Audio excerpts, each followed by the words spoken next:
Good morning everybody. I'm starting another weekly vlog. Well, actually I'm going to do a daily vlog today, but I'm starting another one in my dressing gown, sat on the floor in my bedroom. I'm currently cuddled up next to all of the Christmas decorations because we've got them out of the attic.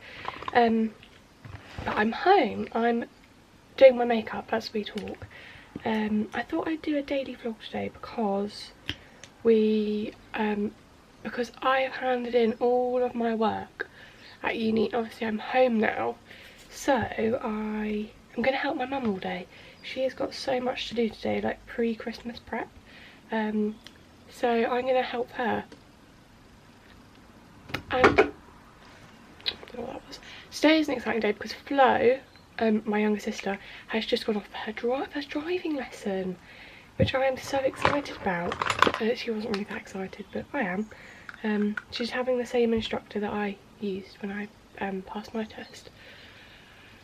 Yeah, it's a bit of a miserable day here today. Well, it's just cloudy. It's cool though, because I'm getting too warm in here. And I slept like an absolute log last night. Came back, put my Christmas bedding on, so I've had Christmas bedding, and I just slept for like 9 hours. So nice. Hadn't been sleeping very well at uni, so it's a real relief to get back and actually get some sleep. So what else have we got on today? Literally, I'm just helping my mum. We've got to go to a food shop, clean some cupboards out, wrap some presents. That's about it. So for now, I'll give you a time lapse of me doing my makeup.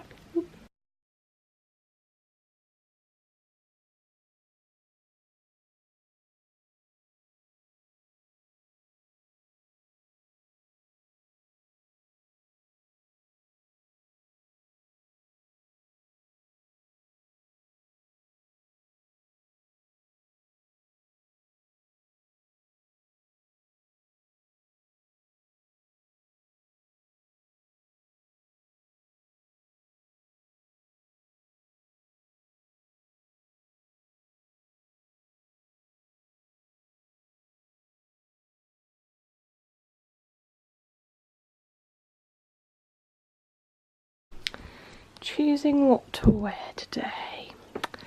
I think I want to go for this dress. Oh look, pictures. It's Jessie. Tango, Jessie. And a top underneath. What should I go for? Stripes. Stripes always work. Maybe this one. This is my favourite striped top. Got dressed. I'm now just sorting out my post for day 6 of Dedicated December. I'm a bit late this morning. It's 3 minutes past 10. But I didn't have time to shoot a flat lay picture. So I'm having to take one that I took in June. Hope you all don't mind. So yeah, that's what I'm doing right now. I haven't dried my hair yet. I've got a serious aversion to drying my hair. It just takes so long. I can never be bothered to do it. So I leave it to the last possible minute so that it's dry as much as it can be. But my hair doesn't like Cornish water.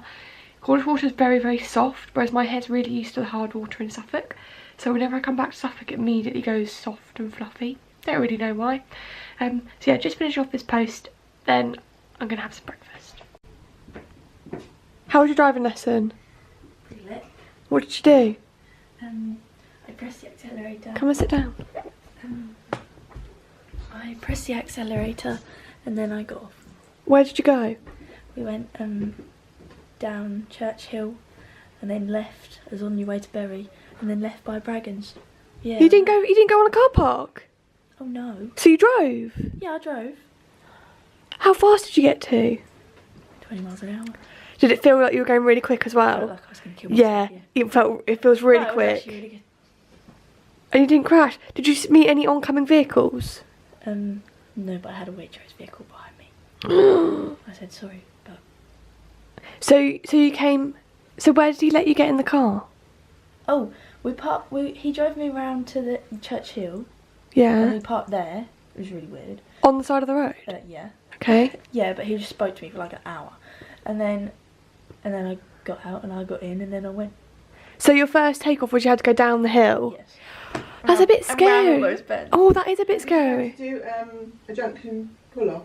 Yeah, because you get to the bottom and you had to turn I left. just didn't stop, I just kept going. Was he okay with that? Well, he just didn't tell me to stop, so I just went. He didn't tell you. Did you not think you ought to? Well, no, there was It's a good there was way. no traffic. There was But you no can't see car much in out of there. that junction. Yes, you can. Okay. Well, I was She's a driving lady I now. was literally at 6 miles an hour, so it wouldn't have mattered.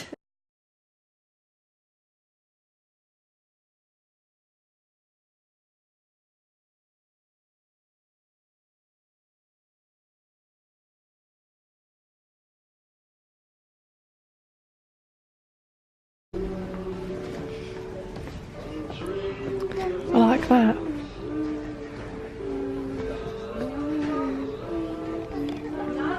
Oh, stop. Look at all this stationery.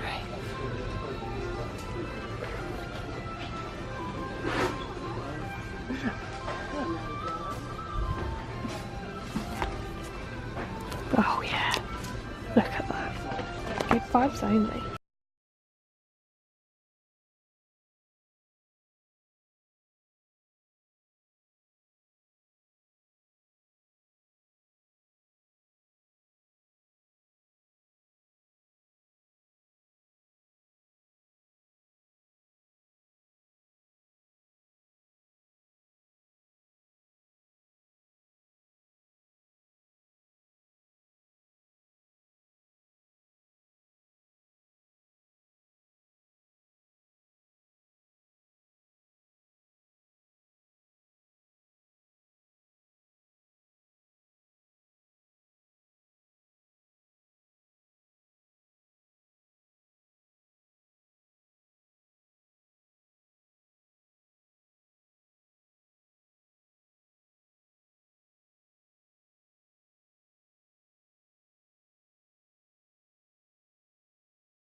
Having lemon tonight. I've just remembered that I put on my Instagram stories earlier that if anybody had a question for me, I would answer it in the vlog. So I have some questions. I've got my gin and tonic, got a yoghurt, so I thought I'd answer them now because obviously that's what I'm meant to be doing. So these questions are coming from Caitlin Hodge's photo, which is Caitlin. She's a photographer. Won't let me click on her profile. Anyway, her questions are: where do you see yourself in 5 years? So in 5 years I will be 26. That's a really scary thought. I need a sip of gin to deal with this answer. I don't know, if I'm honest. I would like to see I've made myself moved out. Definitely moved out. Being a full-time equine photographer, I would like to, at this point, have launched my podcast, established my YouTube channel a bit more, established myself as an equine photographer, particularly focusing in studio lit portraits. And that's where I sort of see myself going, plus having the luxury to shoot my own projects, I suppose, rather than just commercials. I don't really see myself with kids in 5 years, like that's more like 10 years. I discussed with my mum actually today because I was talking about houses and how picky I am. And that I don't want to waste money buying a house that isn't what I want long term, if that makes sense. Like buying something because it's that's what I can afford at the time. I'd rather hang fire and then buy something nicer. So yeah, I'd like to be moved out and have a more established photography career, particularly studio lit portraits. What are your plans for after you've finished uni? Well, that is a question which is like long as a piece of string. I am definitely going to carry on blogging. I have plans to start a podcast in the middle of next year when I finish uni. Again, I won't be moved out or anything like that. I will literally be building my equine photography business. That's what I want to do full time. I don't want to get a 9-to-5 office job or anything like that, part-time job. I want to do my equine photography business. So we'll see, you know, like I feel like coming out of uni is always a wobble for everybody that does it, and I know that I will have the wobble as well. I just know that it'll be horrible. I already don't want to leave. I do and I don't. I want to leave because I'm ready to, but I equally don't because that's really scary. So just do my photography business, I think, and really work really hard for that. Do you prefer Cornwall or Suffolk? I prefer Suffolk, hands down, hands down. Cornwall is gorgeous, don't get me wrong, it's absolutely stunning, but I've always grown up with fields around me. I used to keep my horse a mile from where I live. All of my family here, all of my friends here. Well, actually all my friends live all over the country. Some are in Scotland, some are in Bristol, some are in Dartmoor. But I just love Suffolk. I love the rolling landscape, I love the hills, I love the country lanes, I love the quietness, I love the abundance of horses. I love Suffolk. I like full on passionate love about Suffolk. Do you have any exciting projects for 2019? Well, I mentioned earlier that I was launching a podcast. I've put a lot of thought into that. I think I have a name for it. And I think it will actually be aimed at people who are leaving university. I know that my friend Meg Photographic, who's on Instagram, she has a blog post set called The Startup Diaries, which are all about launching her business, which is pretty much what I want to do. And I've got another podcast idea aimed specifically at equine photographers, and I'm not going to give the name away for that either because it's all very hush hush. But yeah, I aim to launch my podcast when I finish uni, which I'm really excited about.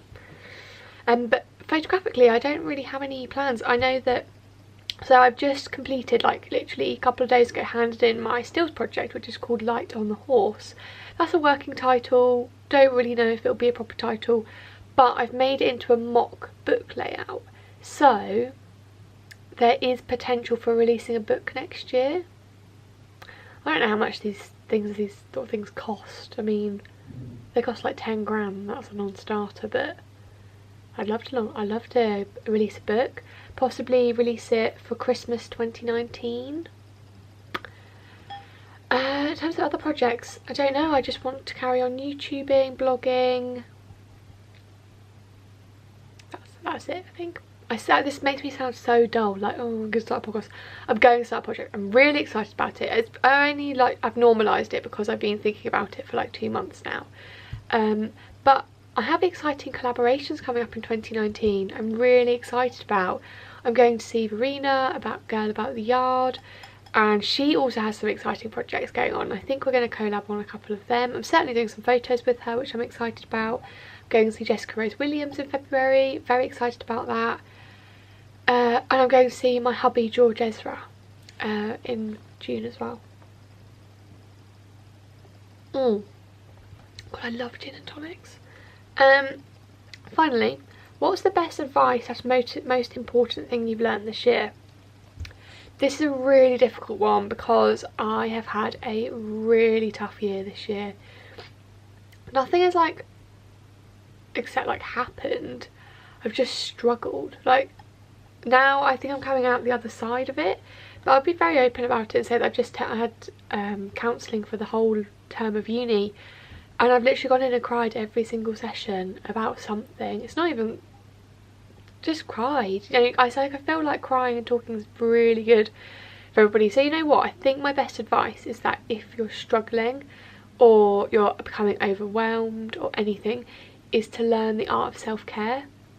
And I know that that is extremely difficult for somebody. It's been extremely difficult for me to learn, and I've had 2, not breakdowns, meltdowns I'd say, physical illnesses that have been induced by stress this year.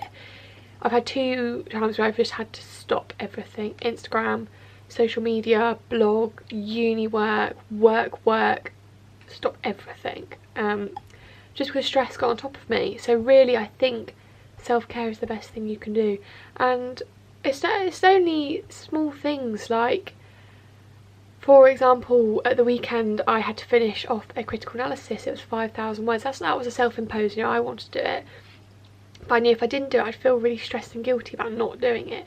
So I had to say to a friend, look, I can't come and see you until I finished. If I don't finish it, I can't come. But that's self-care, because I know that if I'd gone out, which I would have loved to have done, which I did do because I finished it, but if I had gone out and ignored it, I would have been so stressed the whole time I was out. Probably wouldn't have slept through the night because I would have been stressed about it.